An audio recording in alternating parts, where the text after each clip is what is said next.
Yes? Yes. Alhamdulillah, they are around us. Yeah, they're surrounded us. Talking about me. Yeah, of course, yes, I talk about you. What I need to say actually that we're not angels. Our kids is not angels. Our wives, no, our wives is Definitely angels. not. No, I cannot say Definitely not. no. Our wives is angels, you know. My sisters, alhamdulillah, Rabbil Alameen. So no angels. What does that mean? That means that all of us we do mistakes. Our kids do mistakes. We need to believe that. We need to believe that our kids sometimes they do mistakes. And we ourselves do mistakes, alhamdulillah. Rabbil Alameen. And when it comes to this point that we need somebody else, we need, and there is a lot of science, alhamdulillah. Rabbil Alameen. Even the magic itself, it is a sign. You know, it is ilm. You know, subhanallah al-azim. And Allah Azza wa Jalla said, يُعَلِّمُونَ النَّاسَ السِّحْرَ. Even the magic, the black magic, unfortunately, it is a sign itself.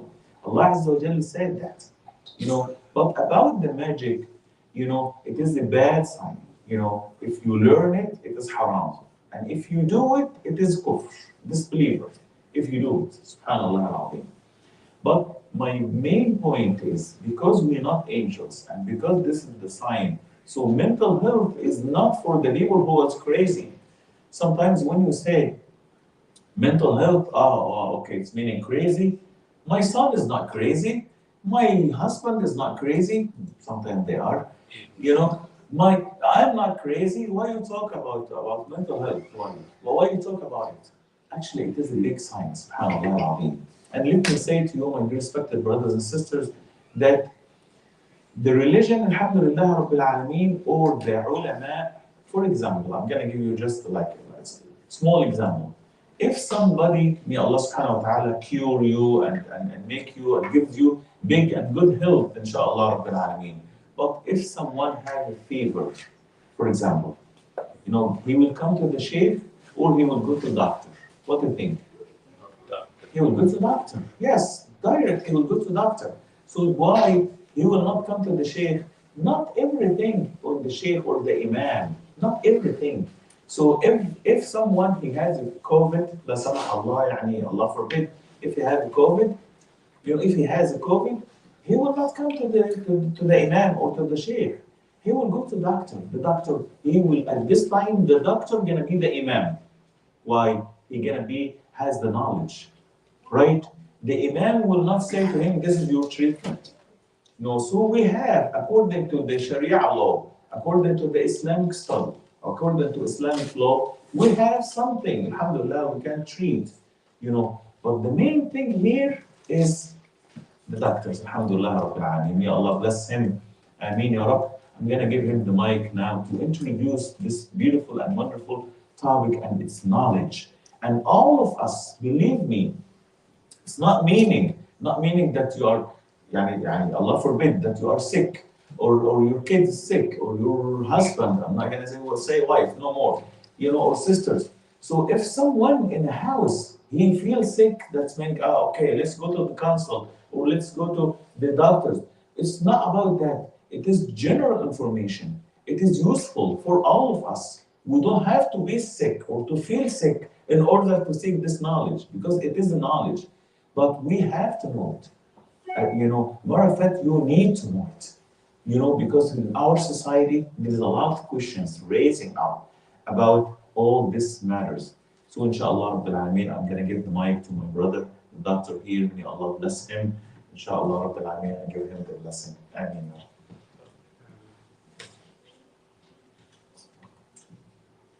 Jazakallah khair, Sheikhna. Assalamu alaikum. My name is Ahmed Nehar. I'm an assistant professor of psychiatry and medical genetics. So I kind of do extremes of medicine from psychiatry to medical genetics. Let me see if I can fix this here. Today's talk, actually, in the Muslim community, I was not very sure where to start or what can we do. One of the most significant things that Allah subhanahu wa ta'ala made for us is our brains, right? I mean, and the brain we all, know about. just when it comes to talk about the mental health or the mind, this is where not so many people are very sure about it, right? Which kind of, open a lot of questions and open a lot of, uncertainties, stigma.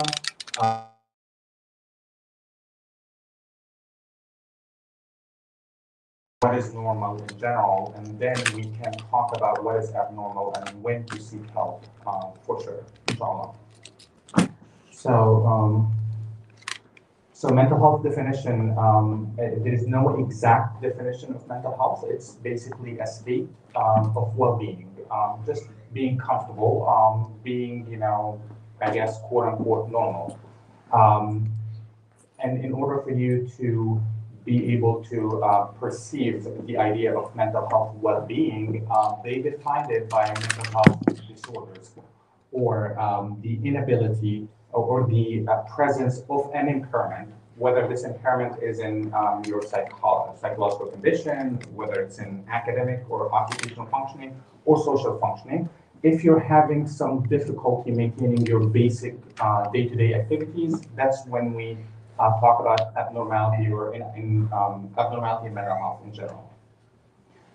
It is really important just because we make decisions and we all know that, right? I mean, when you come back from work, all stressed out and having a lot of issues, happen in your day, even the traffic is really terrible and you just go home and you're hungry or hangry, if you will say it, and your wife or your child asks you to do something, you just have so many different, excuses not to do it, right? Well, meanwhile, if you spend 30 minutes of just rest, even though it is still the same you and still after work and everything else, and somebody asks you to do something for them, you will do it without any problem. And hence the idea of those abnormalities or those stressors that happen in your life can definitely affect your decisions and hence the consequences of your actions. And you can make sometimes not very great decisions, especially under stress. If you're having a problem with the mental health, and we'll talk about, whether it's really science or not. Now, what we know, let's say, for example, let me talk about this area just to get it out of, just to have a discussion about it too. So what we have so far, even though it is theories, it's still not facts. There is identified 3 different chemicals in your brain that has been associated with your anxiety, depression, and all kind of stuff. Serotonin, norepinephrine, and dopamine. Dopamine is responsible for your energy level, your impulsivity, or your ability to do activity, your focus, concentration. It's a great chemical. If you have too much of it, this is when you start being more aggressive, more agitated, more irritable, more anxious, and you can make decisions without thorough thinking about it. Your norepinephrine is kind of in between chemical that is between the dopamine and the serotonin, and your serotonin has been associated, and again, I'm just emphasizing on the fact association, it is not a causation relationship, right? With depression and anxiety, and the studies is based back from the 70s up to now. Those who successfully committed suicide, when they analyzed their brains or they, took a look at their brain, they found the serotonin have been really low in their brains, hence the theory about serotonin and depression. In addition to that, antidepressants, which work primarily on serotonin, works. So serotonin must be playing a role in that, and it's not just a theory anymore, even though we still have a missing link in between that. Now, as we mentioned, mental health disorders is any change that causes impairment in any fact of your in any domain of your life, especially for children. If their school is being affected or their social relationships is being affected, definitely that's an impairment, and definitely that's an abnormality in mental health. Whether it requires treatment or not, this is not for you to decide, right? I mean, because you don't have really any objective measure to measure that. You're only comparing your child to either your neighbor's child or to your childhood yourself or to your parents or to your nephews or nieces, which is very subjective experience given the fact that there's so many different factors that could be playing a role in that. And there's so many unknowns and variables in our children's life that we're not even aware of it. For example, also, I mean, if we want to talk about the sleep, let's say, for example, sleep varies, greatly between one person and another. Some people sleep 4 hours and they are pretty good. That's their normal. I mean, there's no problem with that. And some people sleep 12 hours, if not even more than that. And that's their basic normal. So if they slept 10 hours, it's not good for them. So when somebody comes to you and tell you that they're not sleeping well, I mean, why you're not sleeping well? Because I'm anxious or whatever it is, the main reason.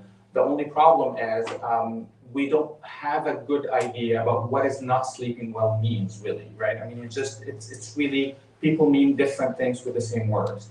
Isolation from the community, for example, right? Somebody who's like to work night shifts, go home, sleep, wake up next day, just go to his, work and doesn't really do anything. Sometimes this is an indication of a mental illness, just giving that you have no social relationship, but also there's quote unquote schizoid personality, or it's a type of personality that usually they like to live alone, right? I mean, it's not really bothering them, it's not really affecting them. So even with the social isolation itself, which could be an indication of mental illness, but not necessarily meaning mental illness by any means. And again, this is part of the variability, and that's why you really need to seek the help of professionals just to be able to decide if this is really a sign of mental illness or not a sign of mental illness. Is that really normal or not? I'll take a little bit of time today just to talk about, what is really normal for my child, or, for my relationships, or my, for myself even, and there's a lot of theories about this, and we will go to some of those thinkers or some of those, even doctors that have made some of these theories for development. Allah subhanahu wa ta'ala mentioned in the Quran that, He created us in phases, right? I mean, which basically means that we all have phases, and those phases, sometimes those, based on some of the theories, which, could highlight some purpose for a specific stage in life. And understanding that purpose could help us to explain or have some better understanding about why our children acting the way they are acting, or even why our friends or other people in our lives that acting the way they acting. Objectives of this, talk, as I mentioned, just developmental stages, temperament versus personality, common conflict in late childhood and in adolescence, which can help us, to explain some of the behaviors for our children, and what should we do, and then we'll open for questions and answers after that. Islam and mental health, I just wanted to mention in so many different areas in the Quran, over 290 times the word nafs have been mentioned, and it has meant so many different things. I mean, some of the scientists, some of the sheikhs and imams have classified nafs as 3, and some of them mentioned 4. In the nafs al-ammaratun bisu, I mean, this is the one, of course. This is the one that usually whispers to you with bad things, or bad, like waswas, or to do bad things. Nafs al-mutma'inna and nafs al-lawama. Nafs al-mutma'inna, the completely satisfied nafs, that nothing really bothers it.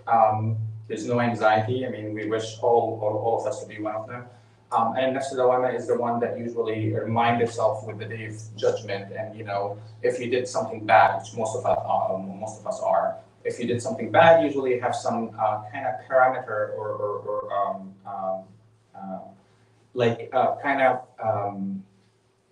a voice, that blames you, or a thought, let's say it that way, right? I mean, that just keep pushing you back to the right path, right?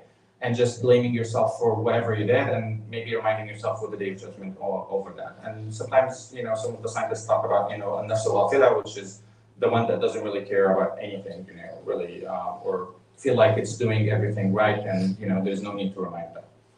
But the main reason of saying the nafs in the Quran, it's just that it's kind of, even though it sometimes references the human body as a whole, but also sometimes reference the mind itself. Sometimes it references the soul, or the that is coming from Allah subhanahu wa ta'ala, and sometimes it just references it separate itself, I guess, part of your decision making, really, right? I mean, like having another entity that have a voice in your head that just, kind of reminds you, or have a discussion with you. It has been mentioned again, in multiple places, nafs al-hawa, بل الإنسان وعلى نفسه بصيرة. These are just examples to the nafs in the Quran, and of course every single ayah of those could take a full talk really to talk about it, about what is meant in that. But what I wanted to highlight is that the concept of the mind and is present in the Quran, and it is very important to understand that mental health is really part of Islam, right? And part of you to be a good Muslim in general. Over 270 ayahs has been mentioned. Oh, I guess I'm talking too fast, so please let me know. The nafs was mentioned in the Quran over 270 ayahs. The ruh was mentioned over 22 ayahs. Again, just to differentiate between the nafs and the ruh, even though sometimes the nafs includes the ruh, and the that is mentioned over 30 times, in 28 different ayahs. And as I mentioned, these are three separate meanings, and nafs is the general one that includes the ruh and the that. But also it has been meant in different areas for different reasons. Let's talk about developmental stages from birth to 1 year. Your child in the first year of life, they learn how to maintain eye contact by the second month and social smile. And believe it or not, I mean, this social smile is really important, because who wants a baby that doesn't smile, right? I mean, it's really, important in order for you to continue to raise your child to have that connection, and that connection is not going to happen without the social smile. The eye contact that starts at age 2 months is really important also for speech. Without eye contact, your child will never be able to speak, actually, because it links, the babbling, the noise that you make with the lip movement, and that's how it links that, how it learns how to speak. Without the eye contact, most of the learning behaviors that you have, like walking or even sitting or eating, anything really requires eye contact, requires this focus. Hence autism spectrum disorder, and right now there's some theories, or not theories actually, in Denver, Colorado, they do occupational therapy and physical therapy for children at age 6 months of age, just to help them to gain that eye contact as early as possible, because they found out that can decrease the expenses and improve the health outcome for them as low as 6 months of age. And that's how, how important is the eye contact. It starts to, make theories. Allah subhanahu wa ta'ala also mentioned in the Quran that He created us, or He delivered us from our mother's womb knowing nothing, and He made the hearing and the vision for us to learn things, right? And interesting that even in the Quran, he mentioned hearing and then vision, which we know that the hearing is the first sense that you ever have before you're even born, and the vision actually starts to happen in the second week of life. So the first week of life, you don't have really any vision. You usually have a black and white vision, and then maybe develop colors by the second or the third week of life. It starts by the 6 months, reciprocal babbling, just some babbling noise, which again, is really important for communication and, learning that speech that we're talking about. By 10 months, gestures, maybe the first word by the first, year of life. Second year, your child's brain starts to make try and error reasoning. That's why they kind of ruin everything, right? I mean, they break everything. There's not a single button on any toy or any device in your house that a 1-year-old will always press that button. Just trying to create those theories, trying to learn really how does these devices, they are little scientists. They're really exploring the world around them, and they're learning by it, and that's how they learn. Usually they can follow a one-step command. So don't get mad at your child when you tell them, oh, go to the bathroom and wash your hands, right? I mean, that's two-step command. For a 2-year-old, that's really too much information for them. So always try to make sure that you make it very simple and just, wash your hand. You can take them to the bathroom and then wash your hands. Or you can, carry your plate, right? I mean, don't just put your fork in the plate and take it to the kitchen. That's too much information, as I mentioned.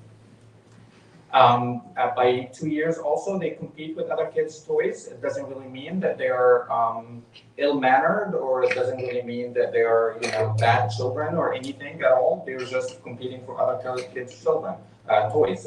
They're just wanting other kids' toys. I mean, why? Because they want to explore it. You can simply, again, discourage the behavior, but without really making a punishment or at least, consequences for their actions based on that, or thinking that your child is not very well, raised. In 2 to 5 years, I just want to highlight the playing simple games, counting up to 4. Don't worry about all of these things. We'll talk about, theories of learning. So I'll just put all of them up here.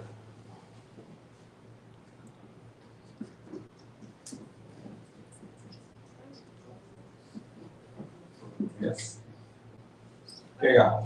What is really important in the first few years of life, in the first, from 0 to 4 years of age, your child thinking that they are the one that making the sun comes from the east and goes in the west, right? I mean, they are egocentric. The whole world is evolving about them, right? Dad is sad or mad. Mom is sad or mad because of that. I mean, they did something that caused it. They have no idea. They cannot perceive that there may be other reasons that you're not mad or sad at them. So always be careful with your child. Just make sure that, especially in this age, in the first few years of life, I mean, this is really not about you. I mean, again, they're not sad or mad. I mean, they feel bad for you, but they really don't. They think that they caused it. And that's affecting, some of their,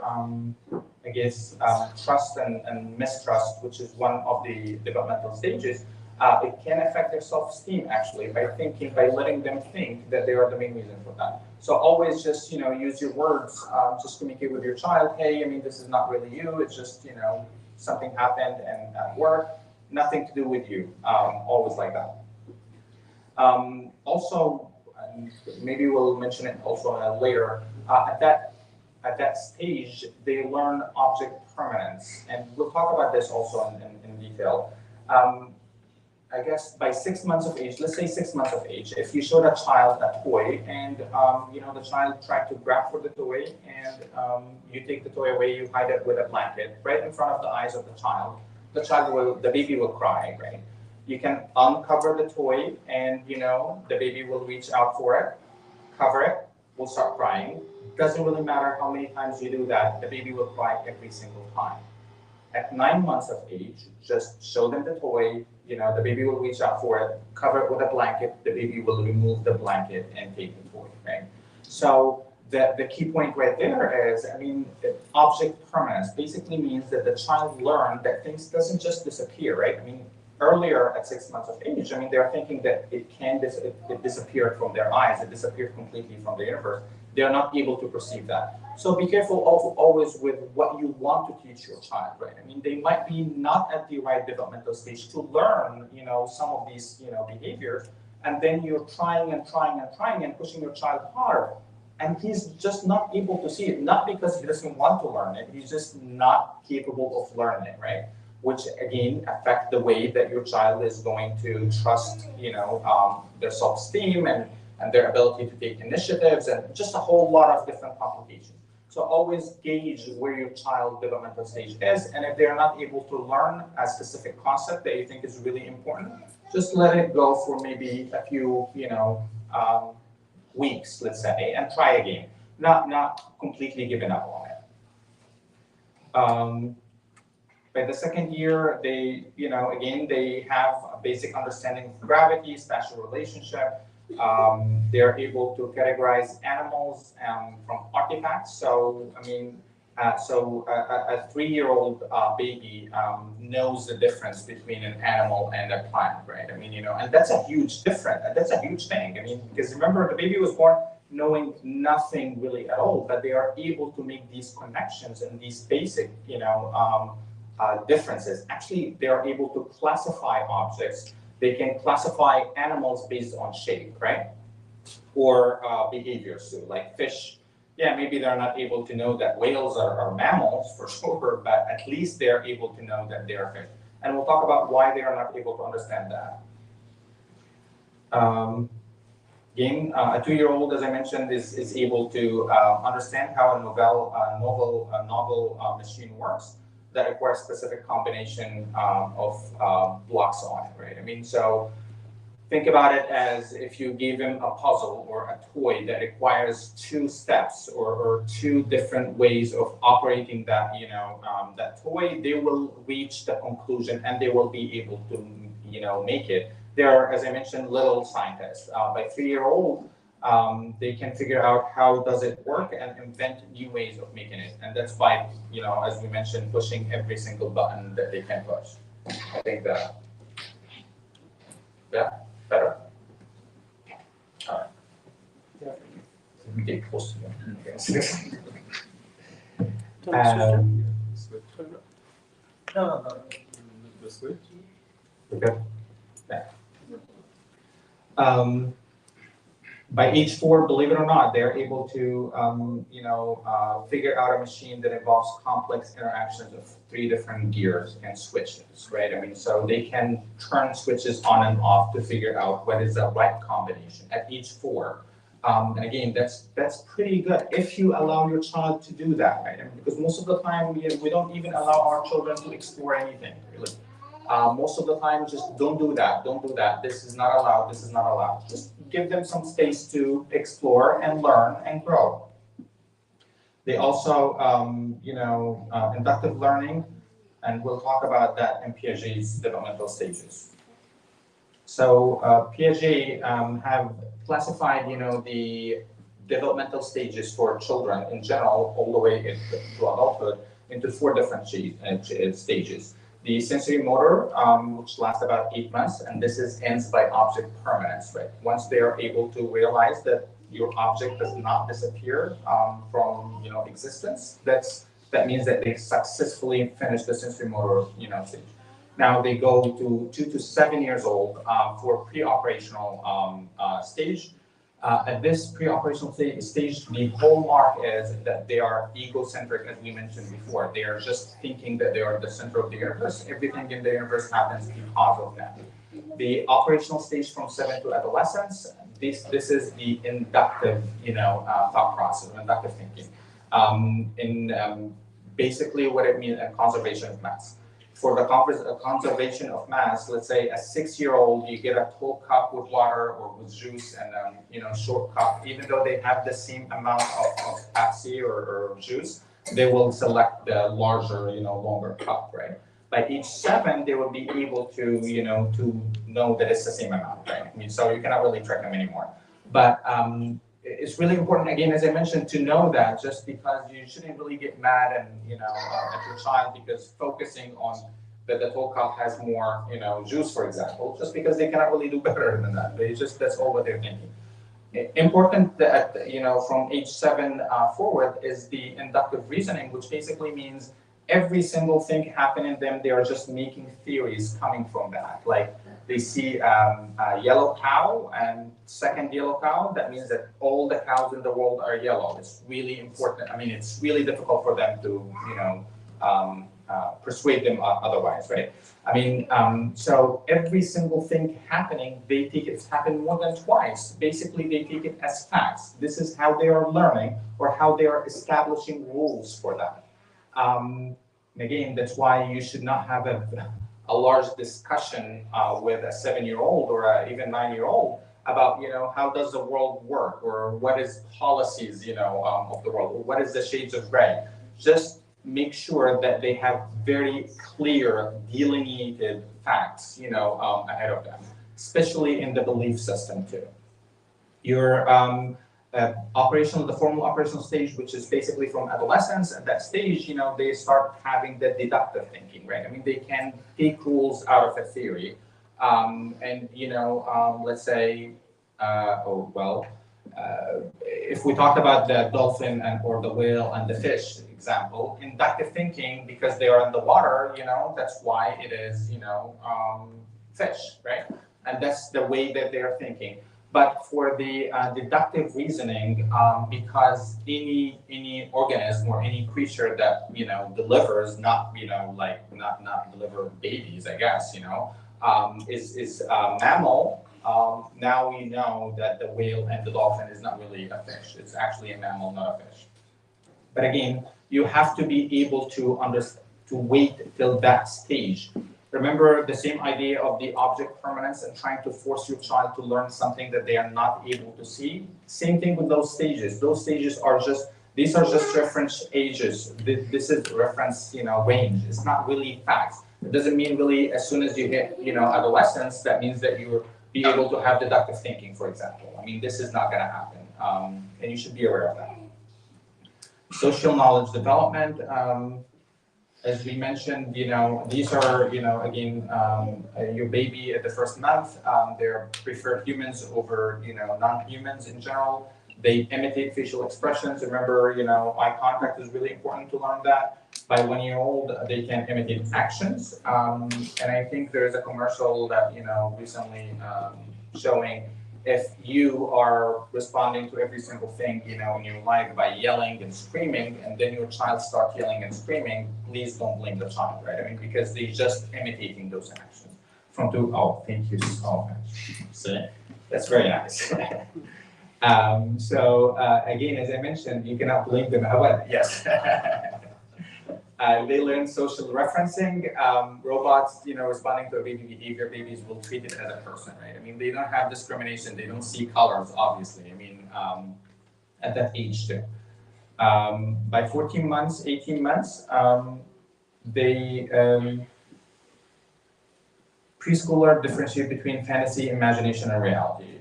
They watch cartoon movies. They know things are not the same in reality, right? I mean, they know if somebody's dying in a cartoon movie, it doesn't really mean that they are, really dying. I mean, they cannot really understand the concept of death actually till age 7 in general.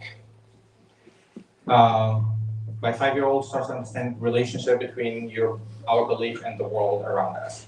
And that's why it's really important at that time to highlight the identity, the Muslim identity, as in, starting from age 5, basically. Actually, from early as possible, but specifically, you should set the expectations, and maybe that's why Prophet Muhammad said, to start teaching them how to pray by age 7. Just because at that age, this is remember the operational, stage of thinking. This is where they start having inductive thinking. They start making theories. So praying will, as part of being Muslim, and again, you should emphasize that role at that age.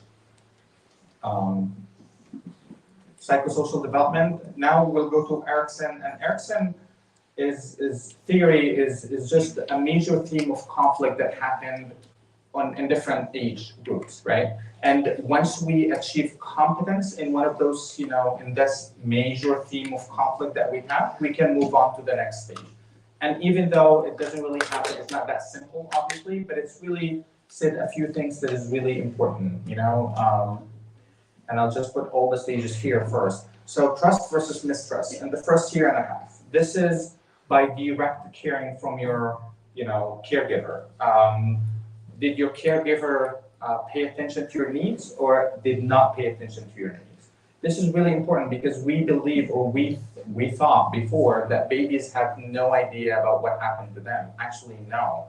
If every time you're hungry, your mother or your father or whoever your caregiver is did not provide you with the food and let you cry for a very long period of time, you're learning how to mistrust. Your brain is developing in this stage, and you're causing a lot of issues for that baby just by not caring for them or not giving them the appropriate care that they need. Again, as I mentioned, they're learning how to trust. And they have to learn that stage, that major theme of conflict, in order for them to be able to perform autonomy, or versus shame of guilt. Autonomy meaning their ability to rely on themselves, their ability to achieve specific simple tasks, right? Like toilet training, usually happen in those during that stage of time. Fixing whatever, sleeping by themselves, just basic tasks that happen usually in that stage.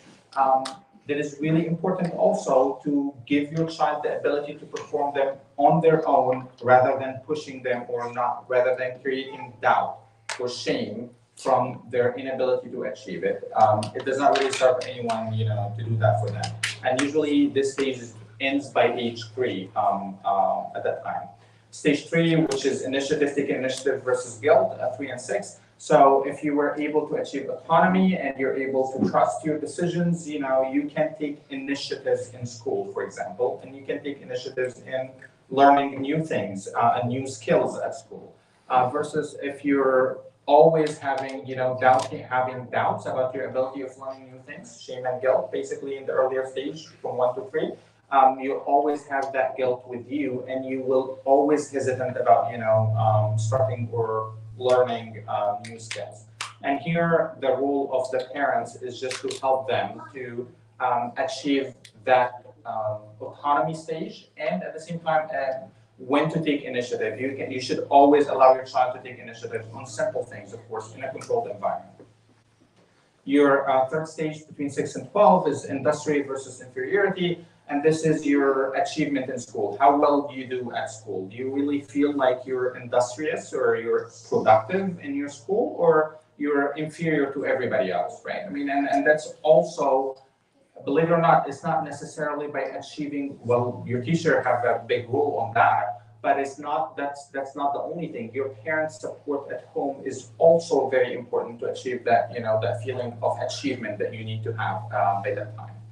Identity versus role confusion, 12 to 18, which basically is adolescence. And in this stage, it's a, I don't want to say chaotic stage, but there's a lot of things that is happening. Remember that the main goal of adolescence is just to change you from a baby or a child that is 100% dependent on your parents and caregivers to an adult who 100% able to take care of others, right? And that's why you have to change from following rules to actually being able to make rules and being able to support others also at the same time. And in order for that to happen, well, obviously the physical, maturation happens initially. Usually the emotional maturation, happens a little bit later on. Remember, in the pre-operational stage of thinking, you only have inductive thinking. You're seeing things black and white. At that stage, this is when you start seeing gray, shades of gray. Before that, you're not able to. You can see context to things. So it's not just, I cannot think of something good example for that. But it's not just, okay, let's say, cutting the hand of, or let's say, according to, the Islam, cutting the hand of somebody who stole, something, that's just a fact, right? But, well, if he stole like a loaf of bread just to eat at that time, actually that's a shade of gray, really. Because it's not really, it's not a straight fact, that you should do that. And this is happened only during, the identity versus role confusion. Intimacy versus isolation. And once you confirm your identity and you know who you are, at that time you start building relationships, which is very important and required for your success at work environment, college, in social relationships, establishing a family. All of it happened during, the stage of intimacy versus isolation. Generativity versus stagnation. At that time, you move forward once you achieved your ability to, identity and your intimacy, and you achieved your family. This is generativity, where you contribute to the community around you, and this happened around age 40 to 60. And finally, the integrity versus despair, which is you look back at your life feeling like you did what you need to do, you're really, satisfied, or you're feeling hopeless and helpless with that. Again, these are theories. I'm not saying that these are facts, and there's always, vague state. There's no black and white borders between these stages.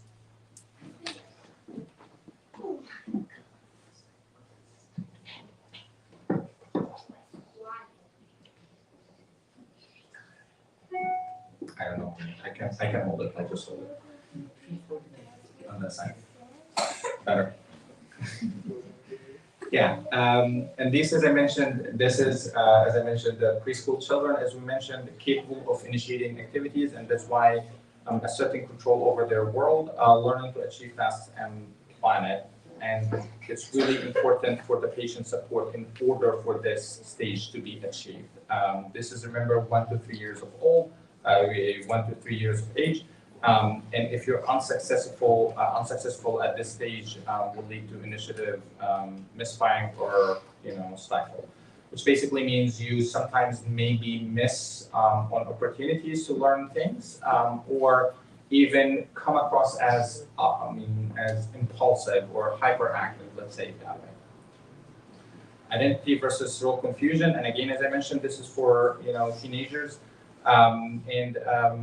What again, most of the questions happen like, who am I? What will happen? While remaining through there, what do I want to do with my life? I want to really know. I want to explore different things. Keep in mind that part of your identity in this stage also happens from peers. So peers acceptance is really crucial, by the way, in this stage.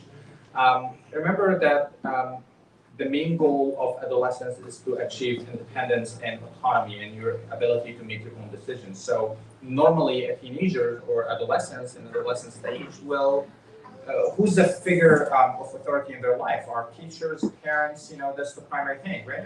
The first thing will come to their mouth from their mouth is no, or they will argue against whatever you're asking them to do, just because they really want to be good children, which is a conflict that they have, but also they want to feel like they're able to make their own decisions too. So, which to serve the idea of their identity and their independence. So, managing that very critical time is really important for for their well-being, and of course that's a completely different conversation too. This is for adults, as we mentioned. Adults struggle with developing a positive self-concept, will definitely end up in isolation afterwards and have no contribution to your community because you never really achieved your intimacy conflict. Moral development. I think, so for moral development is, morality, constraints, rules of behaviors are observed. And typically this happens in the first 7 years of life in general, the pre-operational stages. The concrete operational stages, this is where morality are acceptable, rules are accepted by the group. So we all know that lying is a bad thing, so we all know that, right? We agree on that rule. Formal operations rules are constructed by group to take circumstances into account to increase fairness. And this is what I said about the shade of gray, basically. Developmental tasks. As we mentioned, for adolescents, independence, identity, relationships, body image, sexual drives, identity and behaviors, aggression, and competitive drives. And definitely we can, talk about this in another, talk. Now, in order for us to achieve or to be able to talk about what is abnormal, as you mentioned, you really need to gauge first what is normal for your child. So what is your child normal? Is he doesn't really get anxious around other people, so he doesn't really like to be in social gatherings a lot, or is he a very social butterfly, like quote unquote, just talking and contributing and participating with everyone? Because any change from that normal behavior, whether increase in their social activity or decrease in social activity from their baseline, this means that maybe there's something going on with that. One of the very important things also that you should always focus on your children is their sleep pattern, right?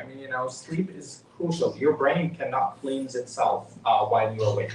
So all these toxic metabolites that happens from, thinking, controlling every single thing in your body, all these toxic metabolites only get detoxed from your cells of your brains while you're asleep. So a sound sleep is really important for your mental for your child's mental health well-being.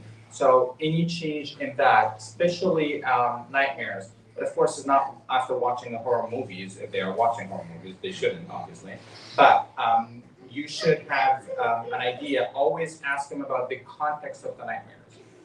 Sometimes people, or some of the theories about dreams, it's a defragmentation process, basically. It's sorting out whatever experiences you had in your day and making them in their correct spots in your brain. So always ask about the context about that. Regression, meaning like bedwetting, for example, right? If they learn how to control their bowel movement or toilet train, and then they start to have problem accidents, that means that they're under enormous amount of stress. keep in mind that child stress is not necessarily an adult stress. You should never measure the stress of your child based on the stress that you're going through, because it has nothing to do with you, really, right?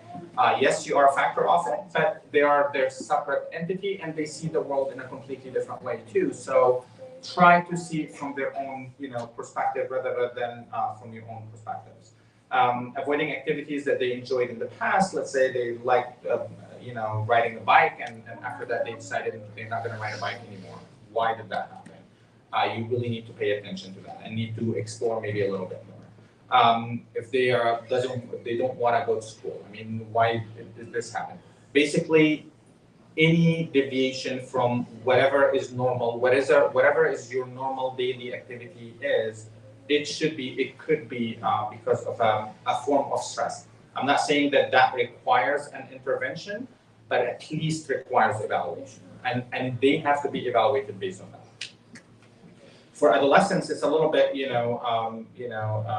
different, just because adolescents, they have more physical energy, right? I mean, so they get more aggressive. They get, they could get some physical symptoms. They get more impulsive, irritable. Right now, there's a lot of self-harm going on, especially in middle school, children. A lot of self-harm thoughts, a lot of suicidal thoughts. Doesn't really matter if whatever, even though we know that alhamdulillah, we're Muslims and we usually don't think that way, but again, we're living in a completely different environment and a setting, and whatever is normal here is completely, different than where we came from too. So please be mindful of that and try not to be judgmental, and do not do the evaluation yourself and do not do the assessment yourself. Please have a professional person to do the, assessment. Again, legal trouble, substance use, running away, poor school performances, all problems that could happen to any child whatsoever. The most important thing when this happens is no judgment, and have them evaluated before taking things in your own hand and deciding to, to judge your child. And that's the end, actually. Thank you. Yeah, let me give you that. Questions?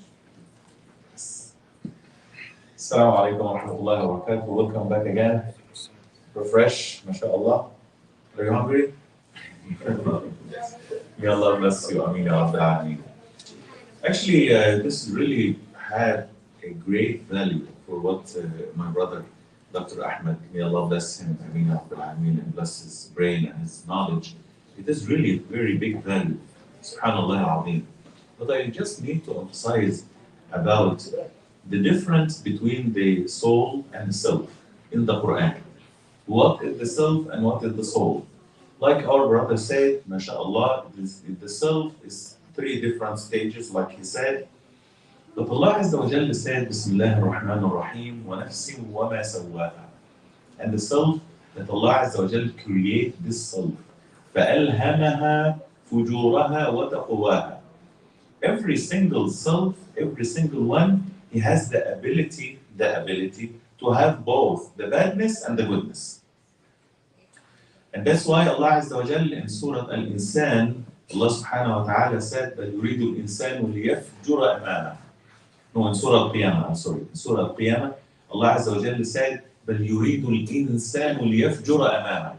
If the mankind leave himself just to himself, without the Quran, without the Sunnah, or the Prophet of Allah sallallahu alayhi wa sallam, he's gonna be wild, he's gonna be stray, he's gonna leave himself. Can you imagine that he's gonna put his badness in front of him?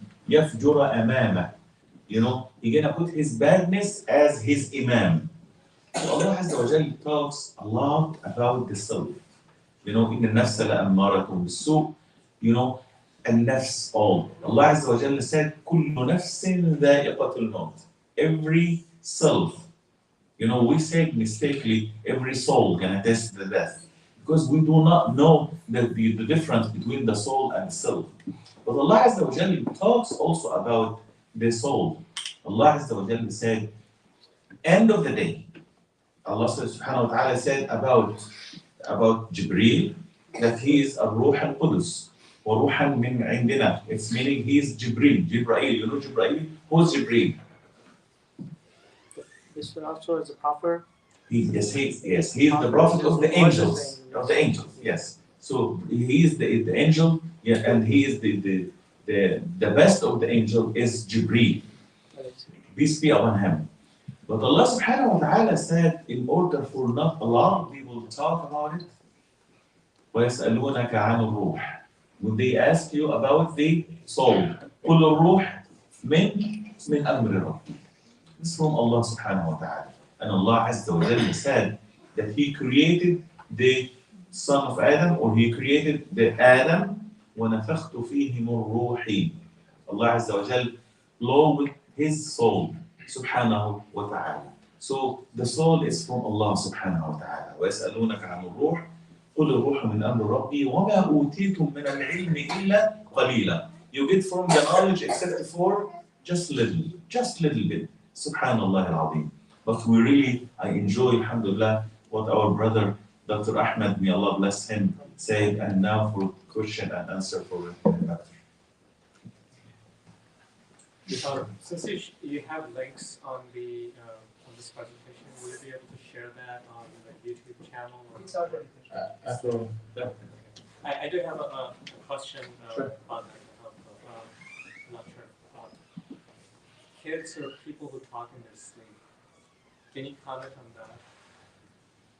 Yes, so that's a sleep disorder, right? I mean, so it doesn't really, we sleep in different stages. Right now, the new classification of sleep is about 3 stages. There is a dream stage, and then there is 3 other different types of stages. And remember, as we mentioned, again, theories about the dream stage, they think it's a defragmentation to the memory, to everything that you learned in your day. And that's why sometimes it's really a good thing to, consolidate, by sleeping after learning a new topic, actually. They think that you would memorize that a little bit better. But speaking or talking while sleeping, it is just because in the stage where you should not. So in the dream stage, all your muscles are paralyzed, so you would not act on your dreams, right? I mean, and in the non-dream stage, your body is actually active and your brain is completely dead. Speaking while sleeping, it just means that your muscles are not fully paralyzed during that. It's not really a dangerous thing. Again, I mean, it could be an individual difference too. It just, as long as it does not really affect the quality of your sleep, not much really can be done about it. Yes. Question for Sheikh Jalal. You just mentioned about the self, the ruh, and the nafs. It always also grabs our attention that nowadays, if we ask a doctor, the focus more is on the brain. But if we go to the Quran, and if we're more in tune with it, it talks a lot about the qalb, the heart. So what do you think about this also? How do we classify it, or how do we understand the difference between the? I know it's hard to separate. Yes. But what is the main emphasis in Islam about the qalb? Sure. This is a really very good question our brother asked. Can you repeat the question so that? Yes, that's what I'm going to say. This is a very good question, mashallah, Rabbil Alameen. Our brother, Dr. May Allah bless him, and I did a lot of, alhamdulillah, Rabbil Alameen, of Zoom meeting with him during the month of Ramadan. May Allah bless you and your family, and bless everyone attend, to this halaqah, because it's very interesting. Our brother asked now about that we talk about the self and we talk about the soul, but how about the heart? And which is very important, that Allah Azza wa Jalla mentioned the heart in the Quran. And the Prophet of Allah Sallallahu Alaihi Wasallam, he mentioned the heart when he said that there is a piece of flesh, in the body. And it's, if it's good, if it's gonna be good, the whole body gonna be good, the whole action gonna be good. And if it's bad, the whole thing gonna be bad. Actually, the Prophet of Allah Sallallahu Alaihi Wasallam, or according to the Islam, we not talk about the muscle of the heart, but we talk about that the one who is responsible about the emotion, that you love with it, that it's the brain of the body itself. It is the piece of the heart that it take your emotion and it take you. Allah Azza wa Jalla said, and this is very important. Allah Azza wa Jalla said, فإنها لا تعمى الأبصار. Not the vision who get blinded, ولكن تعمل الأفئدة التي في الصدور or القلوب. So Allah Azza wa Jalla said the what it get really blinded is the hearts. التي في الصدور. The heart in the chest. This is meaning that the heart is the one who responsible about aqidah, about love, about sharing, about emotion, about understanding, especially the heart of the good people, same like all of you, my dear respected brothers and sisters, the heart of the mu'min, the heart of the believer. So the believer, alhamdulillah, Rabbil Alameen, he knows. Sometimes you see people, you think that you know them long time ago. The most correct thing is the Quran. The Quran never lies. And that's why the Quran never lied to you. Why? Because it's the words of Allah subhanahu wa ta'ala based on facts. So you see all that with your heart.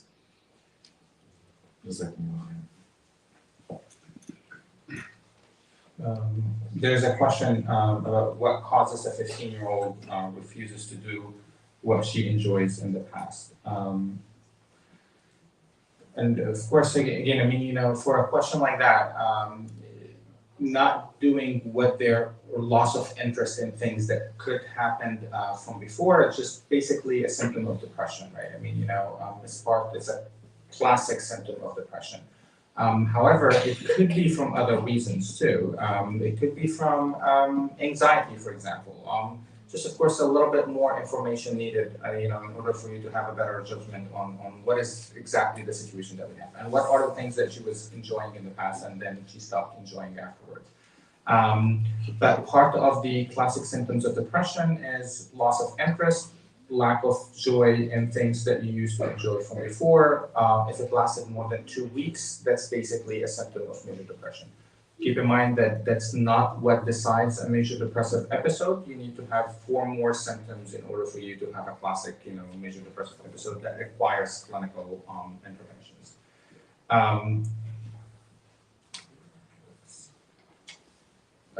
There's another question. How can I choose a suitable person specialized in mental health? I mean, how can I choose one out of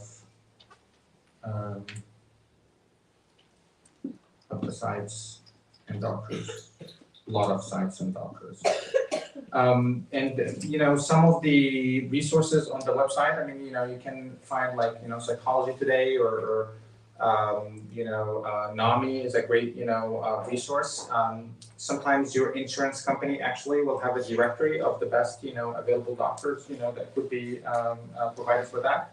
Always do your research. Single doctor is not,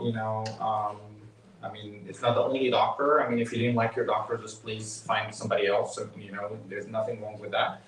If you didn't, think that they're, provided you with good advice or for any reason, you can always seek another, a second opinion for that.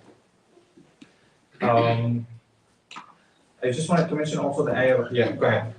Sorry. I'd like to ask about ADHD and like what's the age to really diagnose it, and what are the strategies that deal with it, especially if you think you are, because I think I do have it, but I was never diagnosed with it.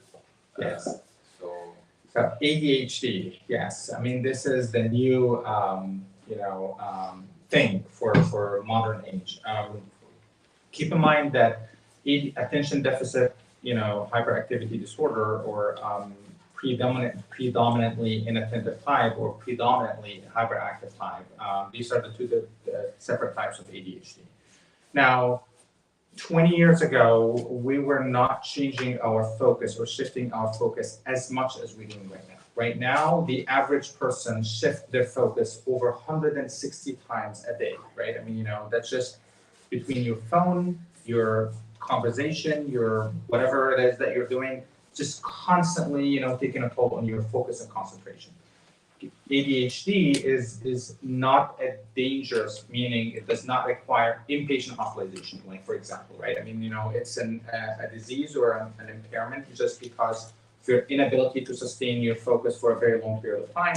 You can definitely do some testing, and I think that's the shortest, I think that's the shortest, way to do it, just have testing to be done. Please do not do the scales online because all of them are, just measuring a specific point of time rather than a range of impairment, really. I mean, it should be measured over a range of time rather than just a specific point of time. There's plenty of offices right now to do that. There's plenty of medication also that can help with the ADHD. In adults, it's more difficult to diagnose than in children. Keep in mind that, let's say, for example, if we're talking about poor focus and concentration, inability to sustain, focus on your tasks, is that really ADHD or is it part of anxiety? I mean, an anxious person would have too many thoughts on their mind. It's very difficult for them to be focused on a specific task.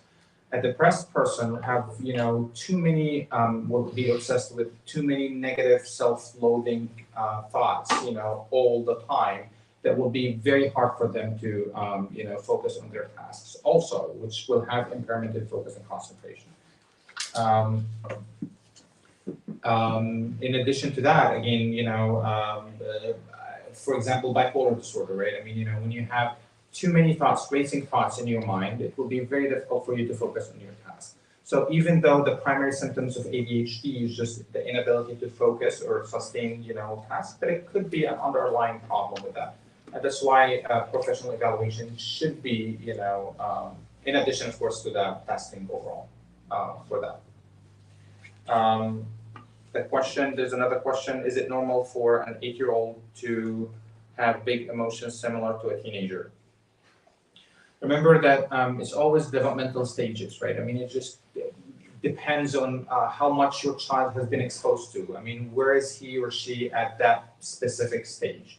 And you should treat them based on their ability to understand whatever the current situation is.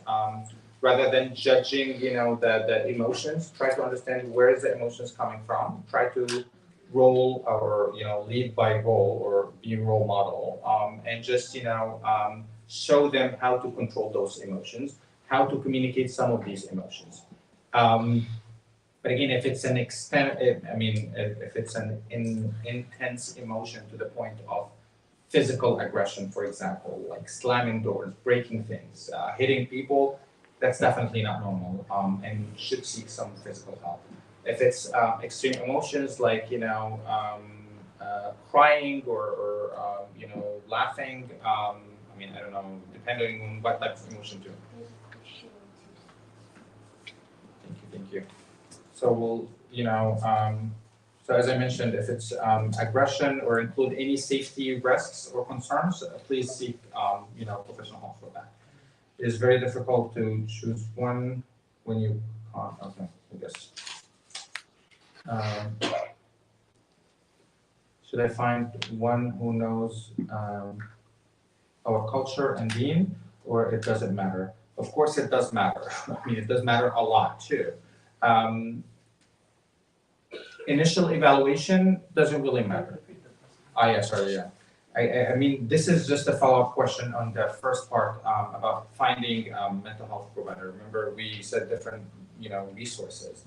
Now, the counselor or the doctor or the provider in general, your interaction with the patient is yes, despite doctors and providers try to be objective as much as they can, but unfortunately it is an interaction between your core belief and your other person's core belief. So their core belief and their, they cannot limit it from interfering sometimes with the relationship with the patient.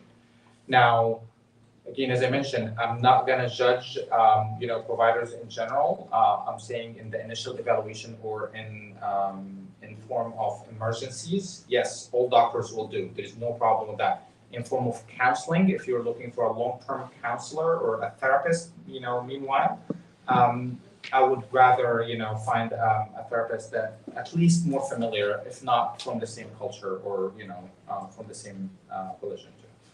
Believe it or not, again, I mean, Christians have all kind of counseling services really right now. I mean, they have, specific Christian counseling organizations really, for those who are looking for it.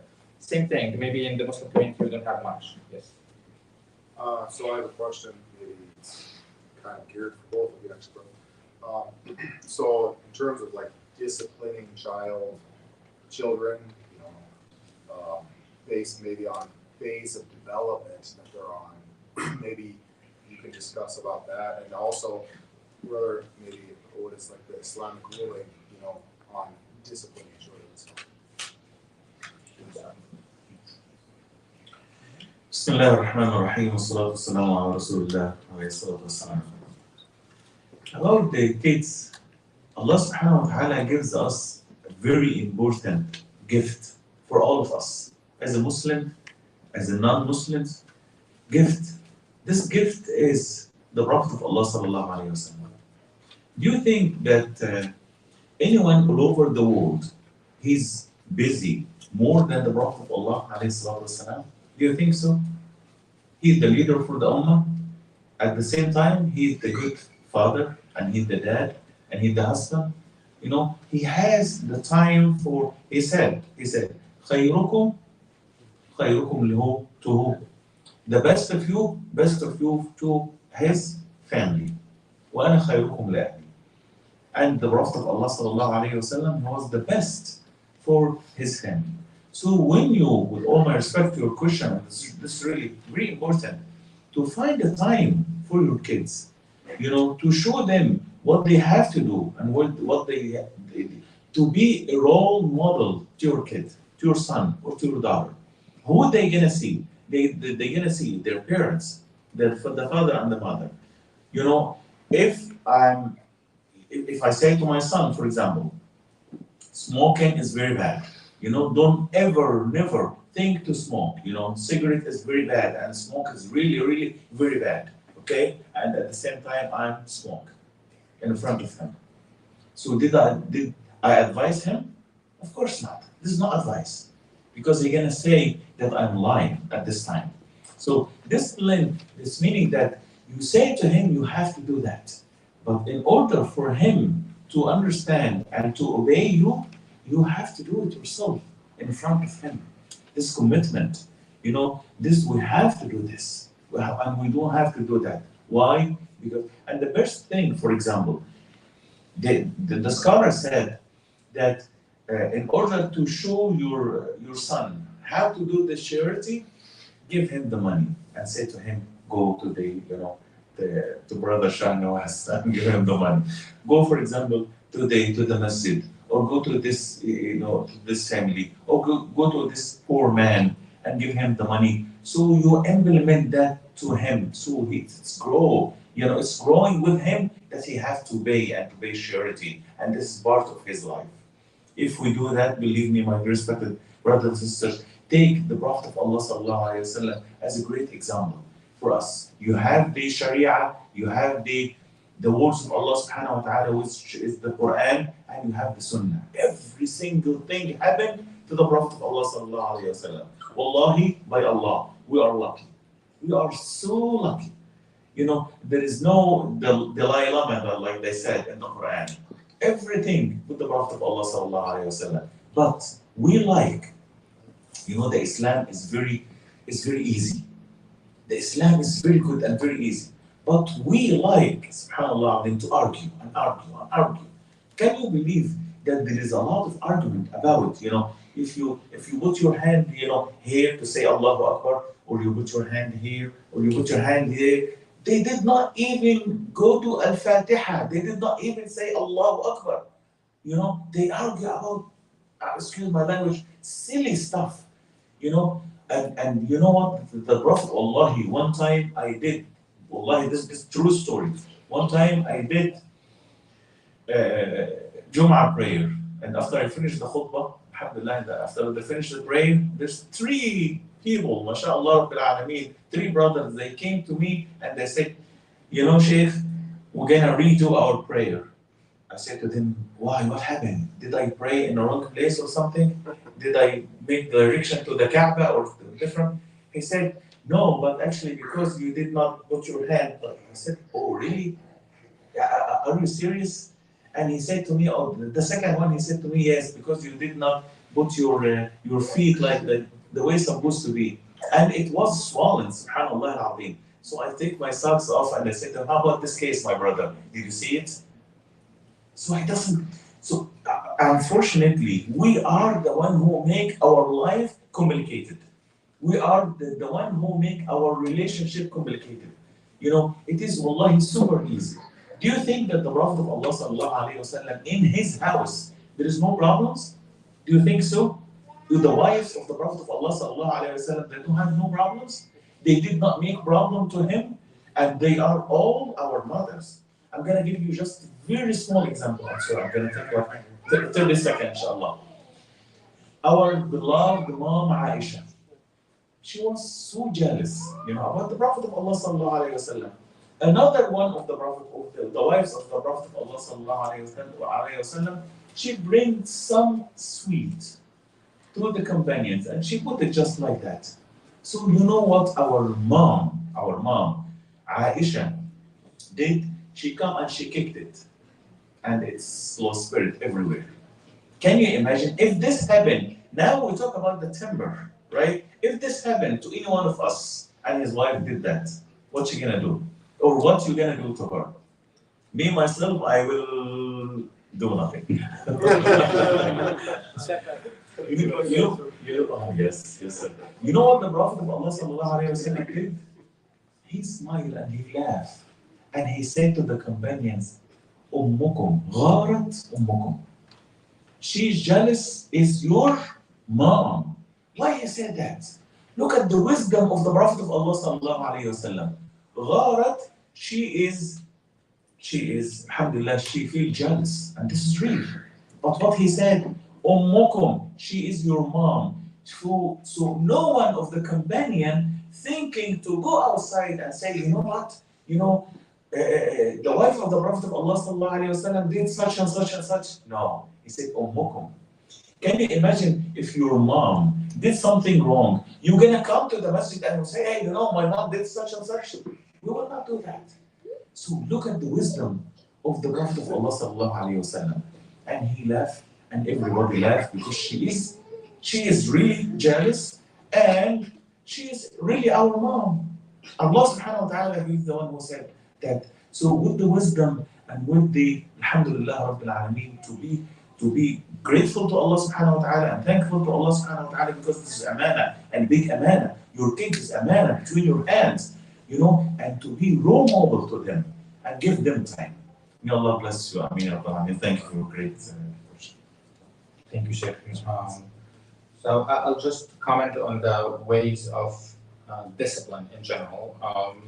And the ways of discipline, two important things that we need to differentiate between punishment and reinforcement, right? So what is the difference between punishment and reinforcement? The actually difference is by the extinction of the desire of the behavior, the unwanted behavior. So let's say your child is every day forgetting to, brush his teeth. So you want him to brush his teeth before he goes to bed. You decided to take away his favorite toy.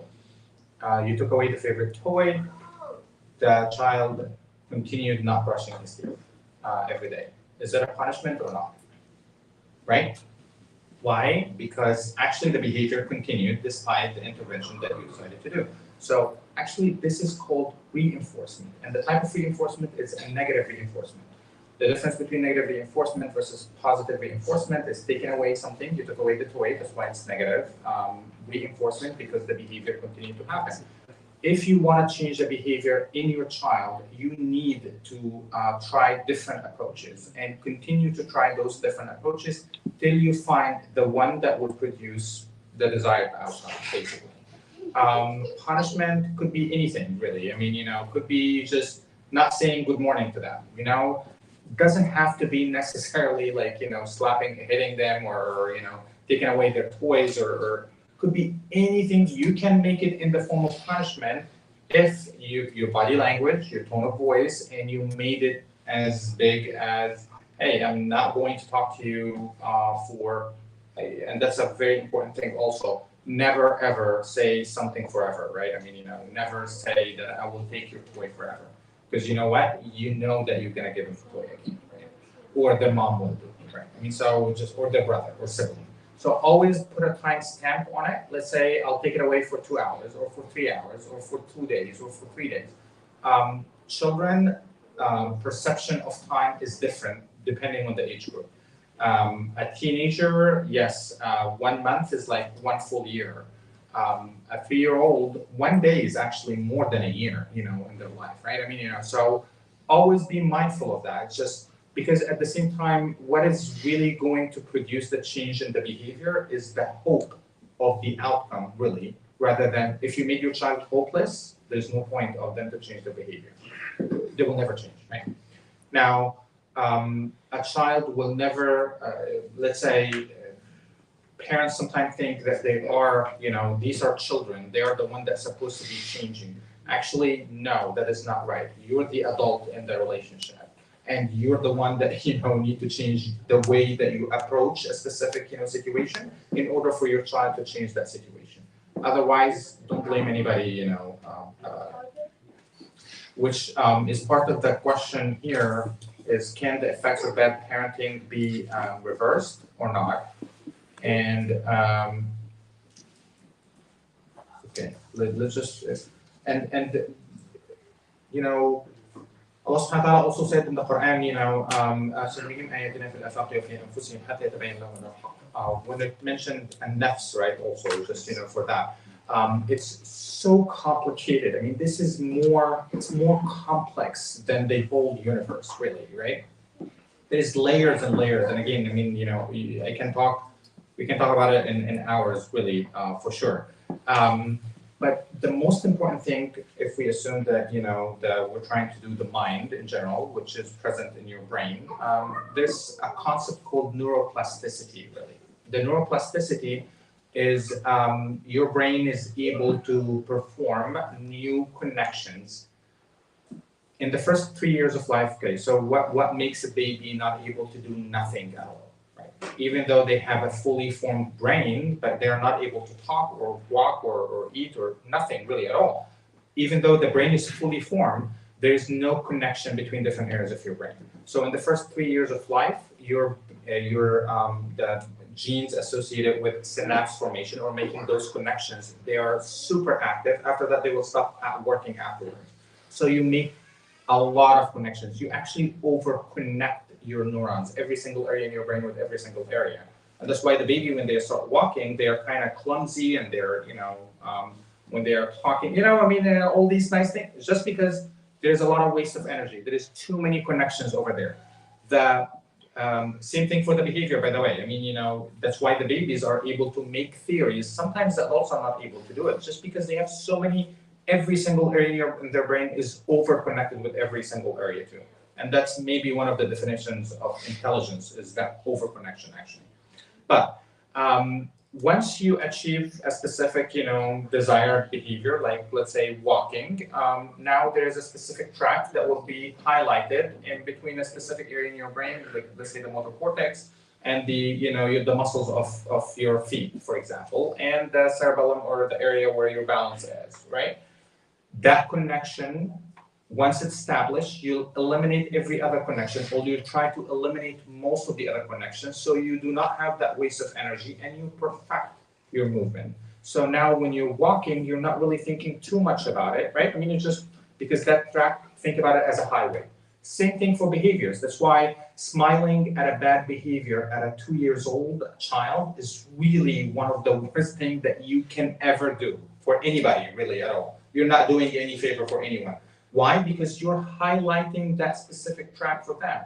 I'm not saying that track could not change. I'm saying it's very difficult to change, just because you want to close a highway and open another road by emphasizing and rewarding the desired behavior, which could take a little bit of time, but it's definitely reversible, and it's all what it requires, just persistence and focus on one specific behavior at a time. That's why, even bad parenting could be reversed too.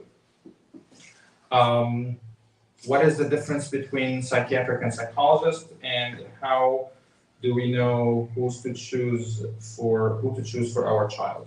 So right now, before psychiatrists used to do everything. Right now, psychiatrists is basically medical doctors, right? So right now their role usually for initial evaluation and medication management. Counseling is usually formed by psychologists or PhD from psychology. There is a licensed clinical social worker or LCSW. Look at the abbreviations usually next to the name of the person providing that. But in the old times, psychiatrists used to do everything really, but right now psychologists usually for counseling. Usually you need to go to a counselor initially to have an initial evaluation. Sometimes people prefer to do that because counselors are easier to find sometimes. And they will spend more time definitely with your child. And then if they thought that you will need medication or intervention, they will send you to a psychiatrist. But again, it depends on your preference. And how can video games affect kids' mental health? Is there any specific time for them on these games? Can their games affect their actions and making them behind in school? Of course they do, right? So video games, iPad, tablets, all of these things. Yes, sometimes it could be, have some positive effects or for a very limited period of time. Remember, every time your child is spending on the screen, it's taken away from their social interactions. And believe it or not, social interactions is really important, is actually much more important than your video game or your tablet overall. Always limiting some of these, times on that. Again, every house is different, and it depending on how much time they're doing right now.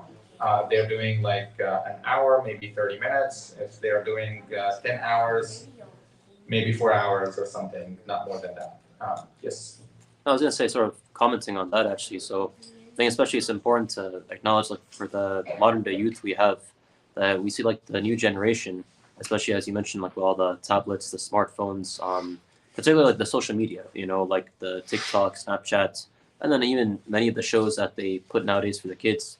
I think, and you can probably comment more on this, it has a pretty decent and most time detrimental effect on the mental health, right? Especially, I know as you commented earlier in the presentation about the dopamine effect.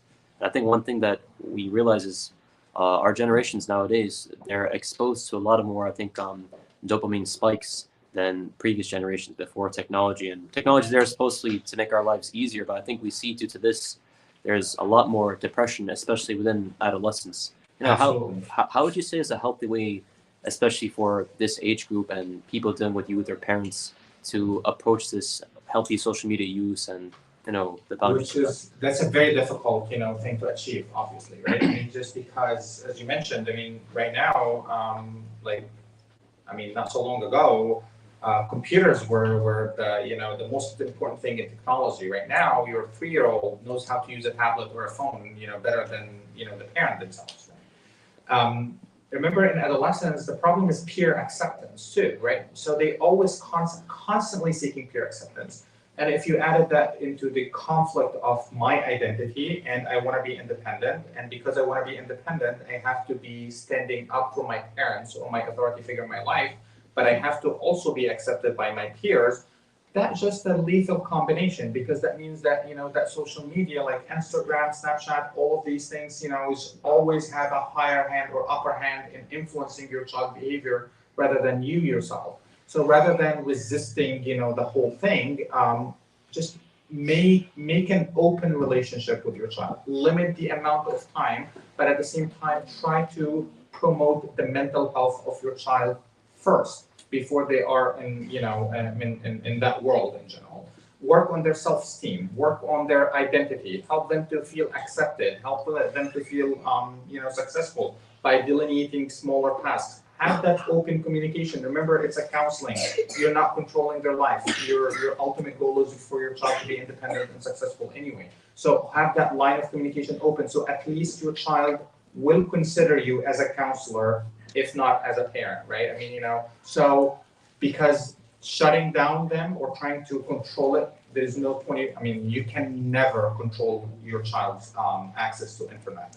You can never do it. Okay, I'll tell you that. I mean, there's Internet of Things. I mean, everything has internet in it right now, right? I mean, so it's really difficult for that. So rather than just making a control or trying to control every single in and out for it, have that open communication and teach them what is right before, and have that open line of communication between you and them, so at least they can seek your input rather than just completely eliminating you from your life. That's mostly, what it is. But I think for the shape, yes. There is a question also saying that, and this is a really very good question, mashallah rabbil alameen. All of you are very smart and all your questions, mashallah rabbil alameen, are on a high level. And I believe that all of us, or all of you now is hungry, right?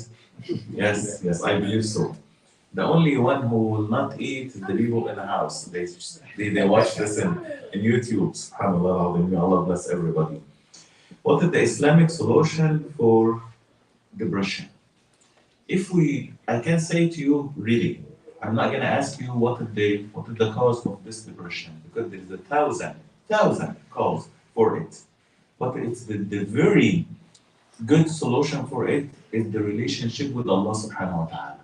When the Prophet of Allah sallallahu alayhi wa sallam, حين يحزنه أمر, أو when the Prophet of Allah sallallahu alayhi wa sallam thinking about anything, what he do? He run to the pray. And the pray, it is a relationship between you and Allah subhanahu wa ta'ala. Allah Azza wa Jalla said, even if not the pray, Allah Azza wa Jalla said, Bismillah ar-Rahman ar-Rahim, ألا بذكر الله تطمئن القلوب. In order for your heart to feel tranquility and feel good, just mention the name of Allah subhanahu wa ta'ala. Because Allah Azza wa Jalla is the one who's bigger than everything. You know what the meaning of Allahu Akbar? Can someone say to me the translation of Allahu Akbar? What does it mean? God is great. God is great. I agree. God is great. But this is not the real translation of Allahu Akbar. It is part of it. Allahu Akbar, its meaning Allah is bigger. There is smaller and there is bigger. Smaller, asghar. Bigger is akbar. So Allah Akbar. Allahu Akbar. Allahu Akbar. Akbar meaning bigger than what? Bigger than me. Bigger than my problems. Bigger than my financial problem. Bigger than my boss problem. Bigger than my society. Bigger than my city.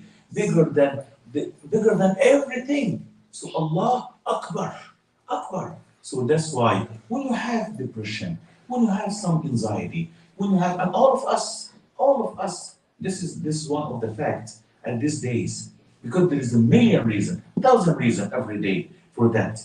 But try to connect with Allah subhanahu wa ta'ala. In a Fajr prayer, did Allah subhanahu wa ta'ala need our prayer? Did he need that, you think? No. We are the one who get the benefits, alhamdulillah, from the prayer. You know the jump. In the morning, Allah subhanahu wa ta'ala invites you, Allah Azza wa Jal invites you to come to the house of Allah subhanahu wa ta'ala in order to pray. And after you pray, you feel tranquility and you feel good, alhamdulillah, rabbil alameen. So when you go outside, you take a jump from Allah subhanahu wa ta'ala, give you this big push. Now you go outside, you will see what? You will see traffic. You will see someone, he's gonna jump. And this is my road, this is my lane. Why you jump in front of me? Because maybe you will say to yourself, oh, maybe he's in a hurry. Maybe he has something. Maybe he has some emergency to do. Subhanallah Azim. Now why you say that? Because you was here in the house of Allah subhanahu wa ta'ala. You get this push. So my real advice to you and to myself also is to remain always mention Allah. The only ibadah that Allah Azza wa Jalla said to mention it a lot. Not even the prayer. Right? By the way, Allah never said pray. Allah said, وَأَقِيمُوا الصَّلَاةِ. أَقِيمُوا الصَّلَاةِ. What the meaning of أَقِيمُوا الصَّلَاةِ? How long you gonna pray? 5 minutes? 10 minutes? No more than that, isn't? Then after that, when you go outside, how you deal with the people. This is the most important thing. You are in stage of the pray. Why? You are Muslim while you are here in the house of Allah. How about when you go outside? You're still Muslim, right? We're still Muslims. Okay, so you are in the stage of praying, the stage of Muslim 24/7, right? So, subhanAllah, وَأَقِيمُوا الصَّلَاةِ. Yeah, I am in the stage of the praying, with the praying here and outside. Alhamdulillah Rabbil Alameen. The Muslim doesn't have two faces, right? One face, for example, in your work, then after that, when you go to your wife or when you go to your house, you are different face or different personality. The Muslim have one personality, only, and that's why, Alhamdulillah Rabbil Alameen, grow, try to be closer to Allah subhanahu wa ta'ala. Grow your relationship with Allah Azza wa Jal. Always remembering Allah. Allah Azza wa Jal said, وَذُكُرُوا اللَّهَ ذِكْرًا كَثِيرًا. Mention Allah subhanahu wa ta'ala a lot.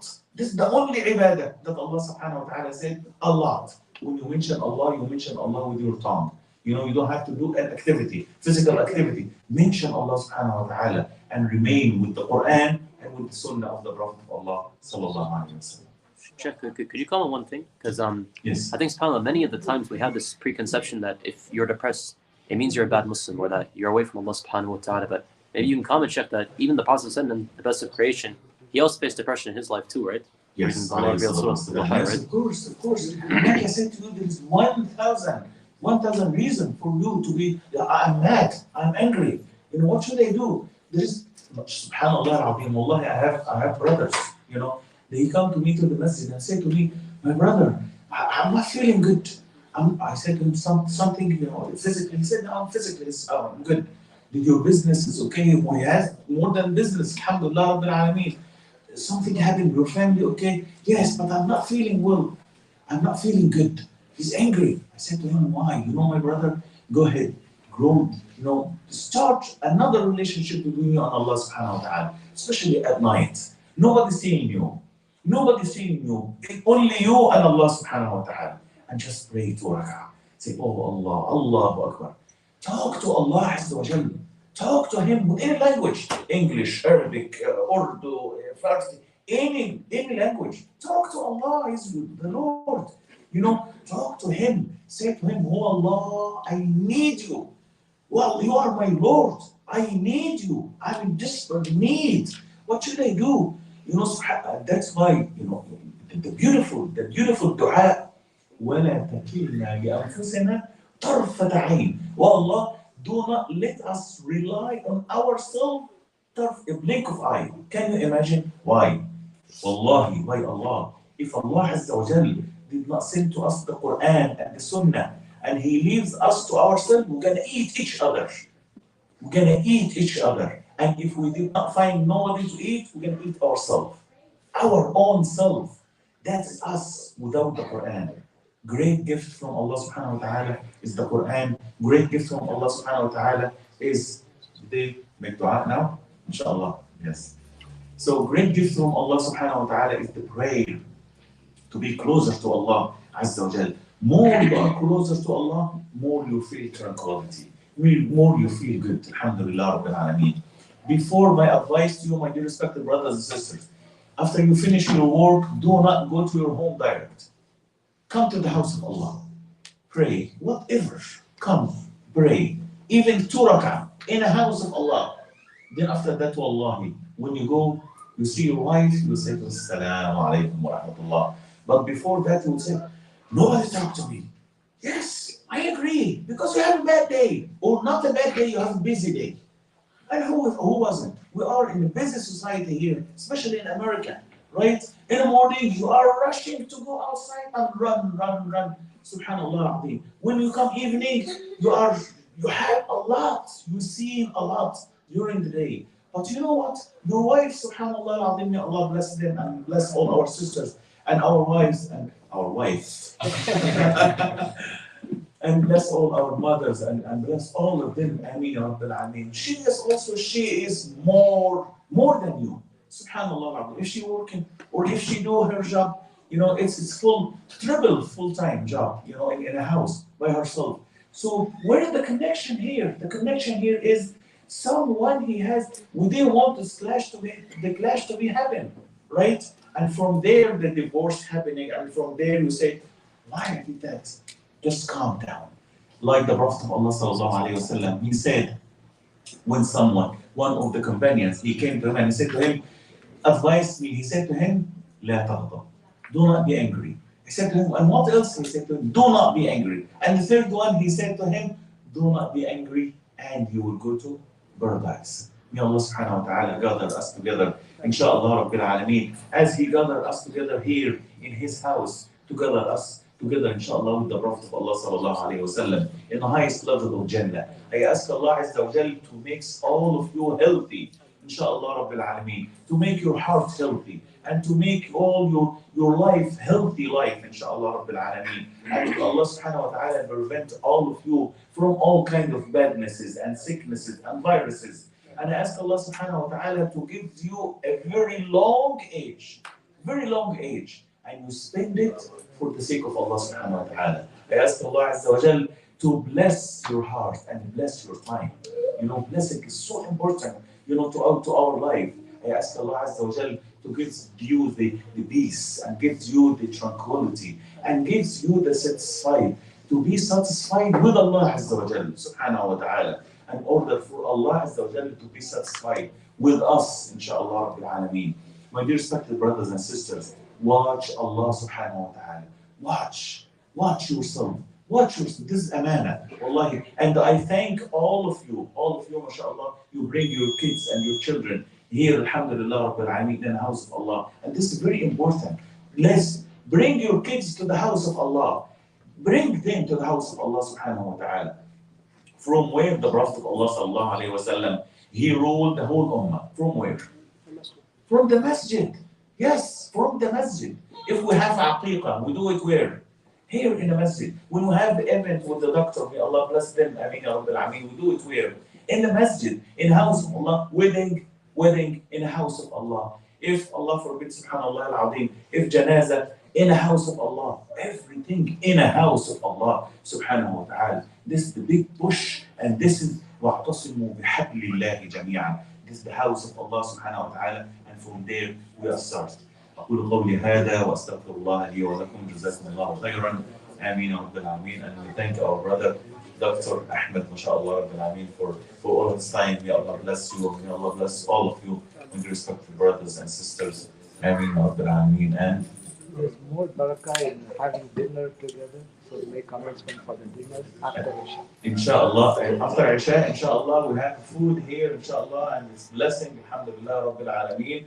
And we invite also the people on seeing us in YouTube right now to come, inshallah, to Masjid An-Noor. Always, wallahi, good, alhamdulillah, and I feel honored when I come here.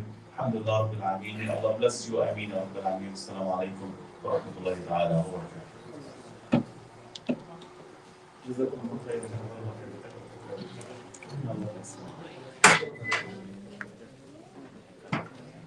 كل يوم في مسجد